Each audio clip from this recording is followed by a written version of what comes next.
یہ چار شخص اپنے گاؤں کے بڑے سیٹھ ہیں۔ ان کی فصلیں ایکڑوں پر ہیں۔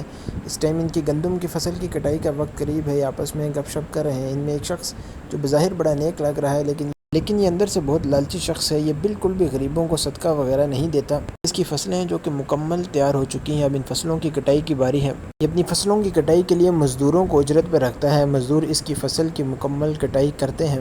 یہ آدمی بہت بڑا لالچی شخص ہے۔ یہ اپنی گندم کو بہت ہی مہنگے داموں بیچنا چاہتا تھا، اسی لیے اس نے بڑے بڑے تاجروں سے رابطہ کیا اور اپنی گندم کو جو ہے وہ مہنگے داموں بیچنا چاہا۔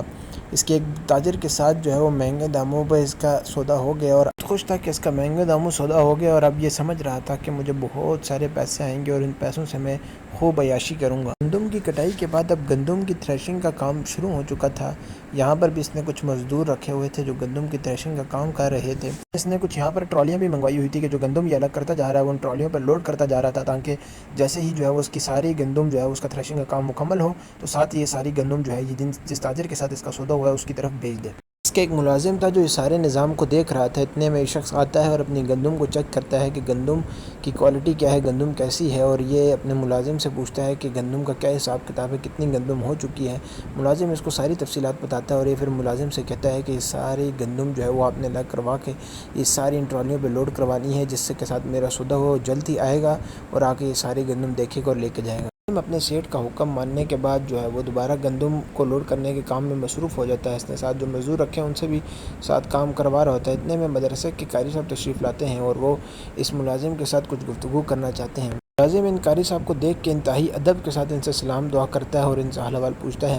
قاری صاحب ان سے کہتے ہیں کہ آپ کی ماشاءاللہ بہت ساری گندم ہے، آپ اپنی گندم کا عشر نکالیں کہ اللہ تعالیٰ قرآن کریم میں ارشاد فرماتا ہے وَآتُوا حَقَّهُ يَوْمَ حَصَادِهِ، کھیتی کٹنے کے دن اس کا حق ادا کرو۔ تو یہ قاری صاحب کی بات مانتا ہے اور یہ فوری ان سے تھیلا لیتا ہے اور اس میں کچھ نہ کچھ گندم ڈالنے لگتا ہے مدرسے کے بچوں کے لیے، اور اس کے بعد جو ہے وہ یہ سوچتا ہے کہ میں اپنے سیٹھ کو جو ہے وہ بتا دوں گا کہ میں نے عشر کے طور پر کچھ نہ کچھ گندم جو ہے وہ قاری صاحب کو دے دی ہے۔ یہ گندم ڈال کے اس کے بعد قاری صاحب کے حوالے کرتا ہے اور قاری صاحب کا شکریہ ادا کرتا ہے کہ انہوں نے ان کو یہ بات بتائی۔ قاری صاحب بھی اس کا شکریہ ادا کرتے ہوئے وہاں سے جو ہے وہ گندم لے کر روانہ ہو جاتے ہیں۔ ایسے ہی قاری صاحب تھوڑا سا آگے چلتے ہیں، وہ لالچی سیٹھ قاری صاحب کو ملتا ہے اور پوچھتا ہے گندم آپ کو کس نے دی ہے؟ قاری صاحب بتاتے ہیں گندم آپ کے ملازم نے دی ہے۔ وہ سیٹھ کہتا ہے یہ کون ہوتا ہے دینے والا؟ سیٹھ قاری صاحب سے گندم لے لیتا ہے اور قاری صاحب کو کہتا ہے آپ یہاں سے جائیں، یہ تو اس کی گندم ہی نہیں ہے، اور قاری صاحب کو دھکا دے کے نکال دیتا ہے۔ پھر اس کے بعد یہ لالچی سیٹھ جو ہے وہ اپنی گندم کے قریب آتا ہے اور اپنے ملازم کو بلاتا ہے اور ملازم کو بلا کر پوچھتا ہے کہ تم نے یہ گندم مدرسے کے لیے کیوں دی ہے؟ ملازم ڈرتے ہوئے اپنے سیٹھ سے کہتا ہے گندم میں نے عشر کے طور پر مدرسے کے قاری صاحب کو دی ہے۔ سیٹھ اس ملازم کی بے عزتی کرتا ہے اور کہتا ہے خبردار جو تم نے گندم کسی کو دی ہو، یہ ساری گندم کا میں نے سودا جو ہے وہ تاجر کے ساتھ کیا ہے، یہ سب کی سب ٹرالیاں بھر کے وہ تاجر لے کے جائے گا۔ ملازم کہتا ہے کہ آپ عشر ادا نہیں کریں گے؟